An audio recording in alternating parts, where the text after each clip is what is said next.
Today's lecture is about digital forensics.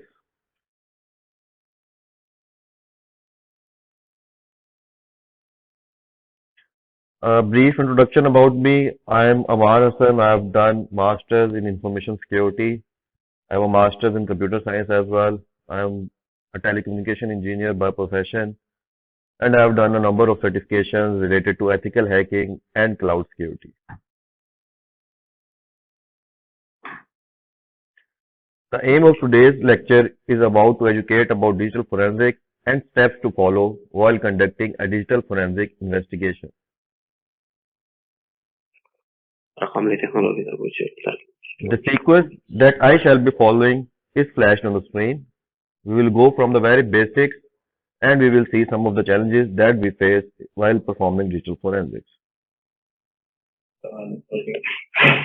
So, so what actually is digital forensics? Digital forensics can be defined as the use of scientifically derived and proven methods towards the preservation, collection, validation, identification, analysis, interpretation, documentation, and presentation of digital evidence derived from digital sources for the purpose of facilitating or furthering the reconstruction of events found to be criminal or helping to anticipate unauthorized actions shown to be disruptive to planned action. So there are at least three distinct communities within digital forensics that are law enforcement, military, business, and industry. And the fourth possibly is academia that is involved in research, defining ways and mechanisms to enhance the procedures and techniques in digital forensics.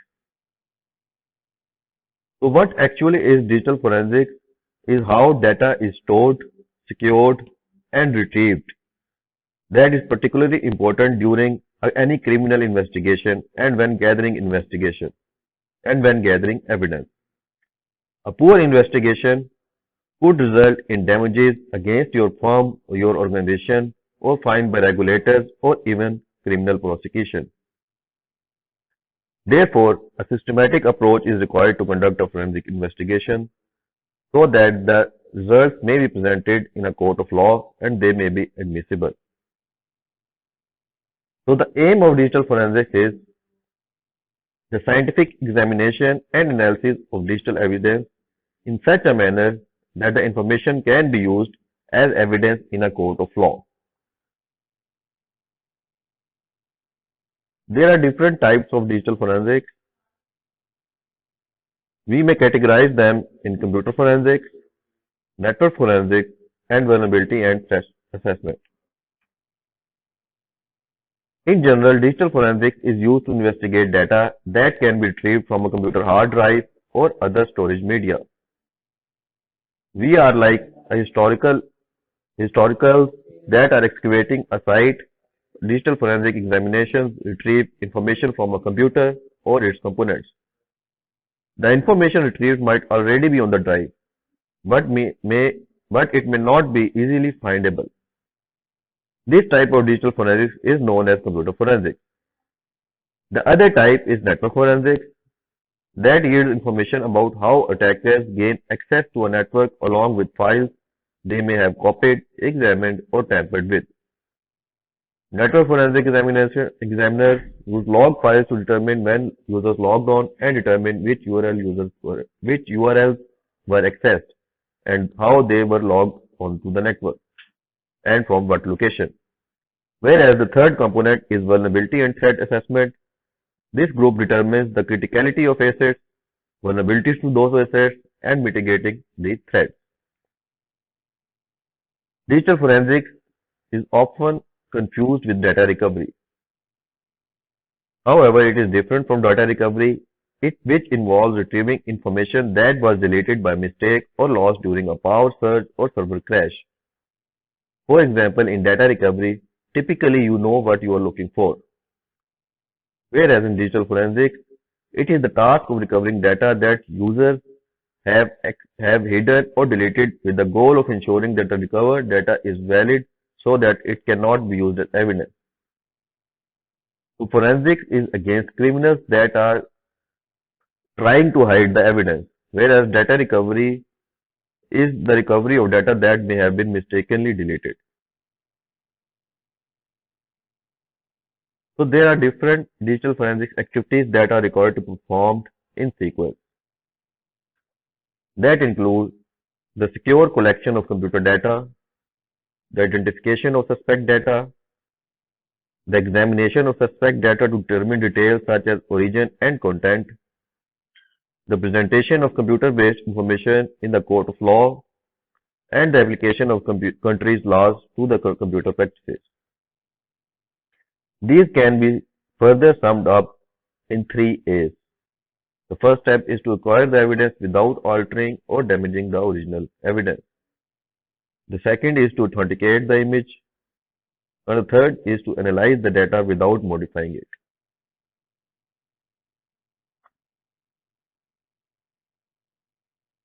So, digital forensics is all about laws. The basics of criminalistics are constant across both physical and cyber digital domains. In general, we can refer to Locard's principle, which states that when a person commits a crime, something is always left at the scene of the crime that was not present when the person arrived.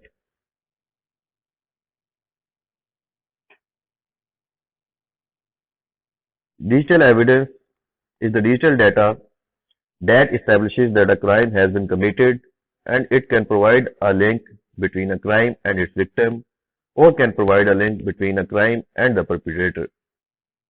Whereas the digital crime scene is the electronic environment where the digital evidence can potentially exist.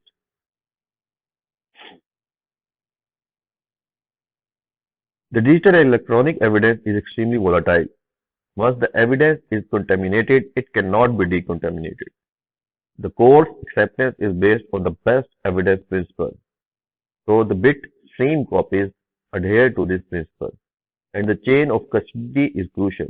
If it is compromised, the digital evidence is supposed to be compromised.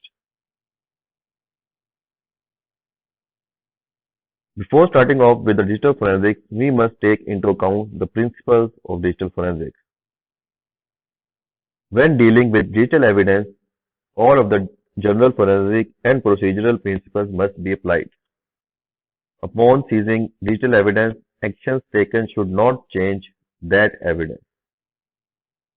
The third is when it is necessary for a person to access original digital evidence, that person should be trained for that purpose. And all activity relating to the seizure, access, storage or transfer of digital evidence must be fully documented, preserved and available for review. An individual is responsible for all the actions taken with respect to digital evidence while the digital evidence is in their possession. And the last is any agency which is responsible for seizing, accessing, storing or transferring digital evidence is responsible for complying with these principles. Let's go over to the digital forensic process. It can be broken down into the following six steps. The first is the identification. The first step is identifying an evidence and potential containers of evidence. However, it is more difficult than it sounds. There are multiple types of small-scale devices. Non-traditional storage media devices are available in the market, and there are multiple possible crime scenes. So we have to identify whether some device can contain digital evidence or not. The second step is collection. Care must be taken to minimize contamination. The PC must be confiscated, a forensic image must be taken. So the process consists of the following steps. First, there is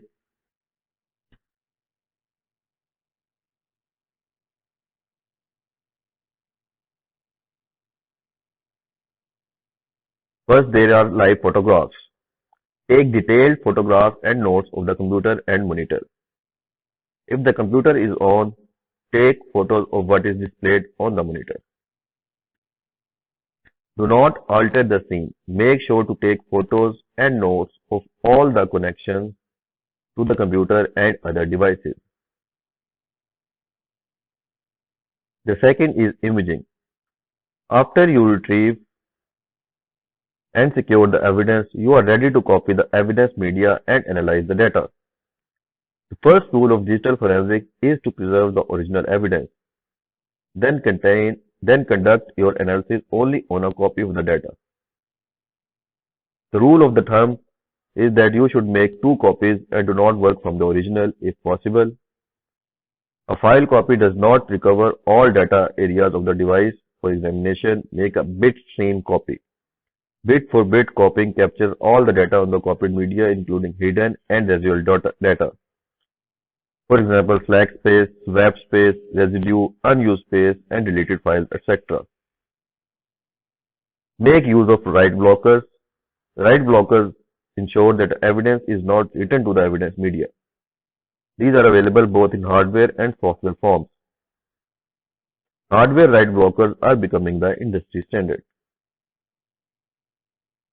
The last step is examination. In this step, we take a higher level look at the file system representation of the data on the media. The integrity of the evidence is verified with hashing algorithms, and then it may follow the following steps. Determine a keyword list for what you are searching for. Make a timeline. Ensure that you are in the correct time zone setting, and time frame is of importance. In the next step, we perform the analysis. This analysis is often performed in a forensic lab. When you analyze digital evidence, your job is to recover the data. If users have deleted or overwritten files on a disk, the disk contains deleted files and file fragments in addition to existing files. Remember that as files are deleted, the space they occupy becomes free, meaning it can be used for new files that are saved or files that expand as data is added to them. The files that were deleted are still on the disk until a new file is saved to the same physical location. Overwriting the original file, we have to ensure that it does not overwrite the free space. In the meantime, those files can still be retrieved. Forensic tools such as autopsy can retrieve deleted files for use as evidence. Once you have performed all your analysis, you have to prepare a detailed report of what actions you performed and how you did it. Now let's see some challenges in digital forensics. Digital forensics is an interdisciplinary process, and there are many issues that are faced by forensic investigators while conducting an investigation. The first is lack of certification for tools. There are lack of standards, lack of certifications for professionals, and lack of understanding by the judiciary, which is very important, and lack of curriculum accreditation. There are very rapid changes in technology, and it is an immature scientific discipline that requires a lot of hard work and coordination. In conclusion, the rising significance of digital forensics is creating an increased demand for computer forensic talent. More and more crimes are being conducted digitally. There is a requirement that forensic investigators follow the established practices so that evidence may be admissible in any court of law. Forensic investigators need also to keep themselves technically sound and up to date with technological advancements like Internet of Things and cloud computing, so that they may be equipped with latest tools and techniques to conduct a proper forensic investigation. That's all from my side. If you have any questions, you can ask.